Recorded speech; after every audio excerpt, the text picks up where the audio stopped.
आज आपण बघणार आहोत उन्हाळ्यामध्ये खानदेशात गावाकडे एक विशेष आणि चवीला अप्रतिम अशी केली जाणारी चिवईची भाजी बनवायला खूपच सोपी आहे आणि ही भाजी तुम्ही कधी केली नसेल तर एक वेळा नक्की ट्राय करून पहा। नमस्कार, मनीषा टेस्टी रेसिपीमध्ये तुमचे सर्वांचे मनापासून खूप खूप स्वागत। तर आज आपण चिवईची भाजी कशी करायची ते बघणार आहोत। तिला आपण चिवईच्या भाजीचा झुणकाही म्हणतो। तर ही भाजी करायला खूप सोपी आहे आणि झटपट कमी साहित्यात घरच्या साहित्यात तयार होते। तुम्ही हा झुणका आंब्याच्या रसासोबत किंवा कैरीचं पन्ह्यासोबत तोंडी लावू शकता। त्यांच्या सोबत तर अप्रतिम असा लागतो। ही भाजी मार्केटमध्ये किंवा गावाकडे शेतात सहज मिळते।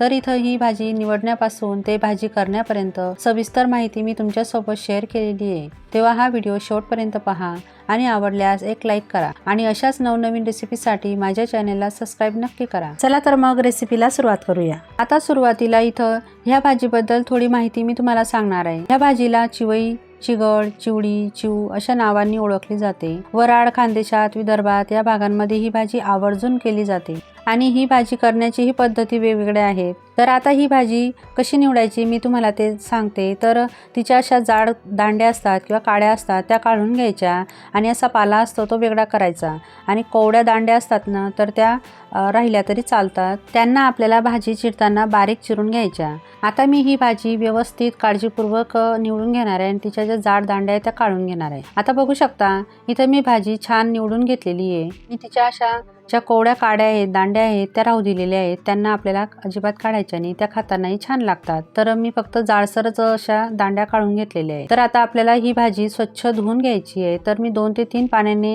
ह्या भाजीला व्यवस्थित धुवून घेणार आहे, कारण ही भाजी जमिनीला लागून उगवलेली असते, त्यामुळे तिला माती, मुळा लागलेल्या असतात। तर त्या काळजीपूर्वक व्यवस्थित काढून घ्यायच्या आणि व्यवस्थित तिला धुवून घ्यायची। तर इथं बघू शकता मी भाजीला व्यवस्थित निवडून तिला 2 ते 3 पाण्याने स्वच्छ धुवून घेतली आणि तिला अशी चाळणीवर निथळत ठेवून घेतलेली आहे। एक 5 ते 10 मिनिटं अशी निथळत ठेवून घ्यायची आहे आणि तिला थोडीशी कोरडी आपल्याला करून घ्यायची। आता आपली भाजी निथळून व्यवस्थित कोरडी झाली आहे, बघू शकता। तर आता आपण तिला बारीक चिरून घेणार आहोत। तर इथं मी तुम्हाला ती कशी बारीक चिरायची दाखवते। तर तिला व्यवस्थित अशी कट करत चालायची, डबल अशी तिला कट करायची, म्हणजे तिचे जे पानं असतात ते छोटे छोटे असतात, त्यामुळे तिला कट करताना थोडा वेळ लागतो। तर अशी बारीक चिरून घ्यायची तिला, म्हणजे भाजी शिजताना ती व्यवस्थित शिजते आणि भाजी नरम लवकर पडते। तर त्यासाठी अशी बारीक कट करून घ्यायची। जेवढी भाजी बारीक चिरता येईल तेवढी बारीक चिरून घ्यायची।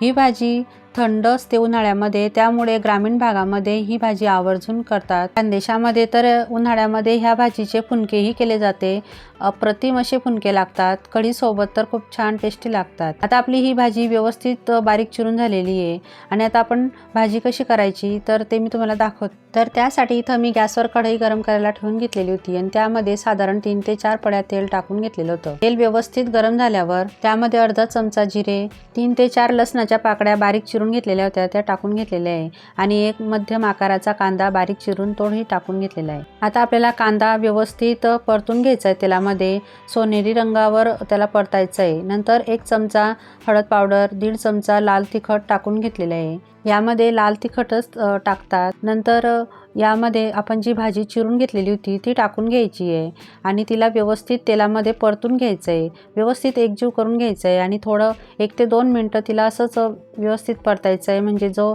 मसाला आहे तो व्यवस्थित भाजीला लागतो। आता बघा भाजी व्यवस्थित परतून झालेली आहे। आता काय करायचं तर इथं मी 1 वाटी बेसन पीठ घेतलेलं आहे आणि ते भाजीच्या वरतून असं हाताने किंवा चमच्याने टाकून घ्यायचं आहे, सगळीकडे पसरवून घ्यायचं आहे। या पद्धतीने भाजी अजिबात दिसू द्यायची नाही, म्हणजे पूर्ण तिला कव्हर करून घ्यायचं आहे बेसन पिठाने, म्हणजे त्यावर छान असं कोटिंग करून घ्यायचं आहे। तर मी 1 वाटी मधून थोडंसं पीठ राहू दिलेलं आहे शिल्लक, तर आपल्याला लागेल तसं आपण नंतर ते ॲड करून घेऊ। नंतर इथं मी चवीनुसार मीठ टाकून घेतलेलं आहे। मीठ टाकल्यानंतर त्यावर झाकण ठेवून एक 5 ते 7 मिनिटं हिला असंच व्यवस्थित वाफवून घ्यायचं आहे। मी मंद आचेवरतीच ही 5-7 मिनिटं व्यवस्थित वाफवून घेतलेलं आहे आणि बघू शकता पिठाला काय छान ओलसरपणा आलेला आहे आणि किती छान कलरही आलेला आहे। आता हे व्यवस्थित पीठ आपल्याला भाजीमध्ये मिक्स करून घ्यायचं आहे, पण मला थोडंसं ते सैलसर वाटतं आहे, त्याच्यामुळे मी जे राहिलेलं पीठ होतं तेही टाकून घेते। तर सुरुवातीला आपण जसं पीठ यावर पसरवून घेतलं तसंच पीठ टाकून घ्यायचं आहे आणि परत झाकण ठेवून 1 ते 2 मिनिटं याला छान वाफ देऊन घ्यायची आहे। तर इथं मी 1 वाटी पीठ घेतलेलं होतं, तर बरोबर आपल्याला 1 वाटीच पीठ यामध्ये लागलेलं आहे. तर आता इथे एक गोष्ट लक्षात ठेवायची की जर भाजी थोडी तुम्हाला जर चिकट वाटत असेल तर पिठाचं प्रमाण थोडं वाढवून घ्यायचं आणि जर जास्त कोरडी वाटत असेल तर थोडं तेल टाकून किंवा थोडंसं पाण्याचा हबका मारून घ्यायचा. त्यामुळे भाजी व्यवस्थित येते, पण पाण्याची गरज सहसा पडत नाही. जर तुम्ही पीठ व्यवस्थित टाकलं यामध्ये तर पाणी अजिबात टाकायचं. तर आता बघा मी व्यवस्थित ते मिक्स करून घेतलेलं आहे आणि आपली भाजी व्यवस्थित तयार झालेली आहे. मी गॅस बंद करून त्यामध्ये थोडीशी कोथिंबीर बारीक चिरून ती टाकून घेतली आणि तिलाही व्यवस्थित भाजीमध्ये मिक्स करून घेतलेलं आहे. तुम्हाला व्हिडिओमध्ये दिसतच असेल या पद्धतीची भाजी आपली हवी. आता मी ही भाजी एका प्लेटवर सर्व करून घेते. तर मी असं केळीचं पान ठेवून घेतलेलं आहे आणि त्यावर ही भाजी सर्व करून घ्यायची. बघा दिसायला किती छान दिसते. तर ही आपली चटपटी झणझणीत अशी चिवईची भाजी तयार आहे. त्याला आपण झुणकाही म्हणतो. तर तुम्ही हा झुणका पोळीसोबत भाकरीसोबत खाऊ शकता. तुम्ही यासोबत कैरीचं पन्हं किंवा आंब्याच्या रसासोबत ही भाजी तोंडी लावण्यासाठी खाऊ शकता. आता बघा भाजी कशी झाली मी ती तुम्हाला दाखवते. तर बघा पोळीसोबत तर अप्रतिम लागते. ग्रामीण भागामध्ये ही 1-2 दिवसाच्या आड ही भाजी करून खातात.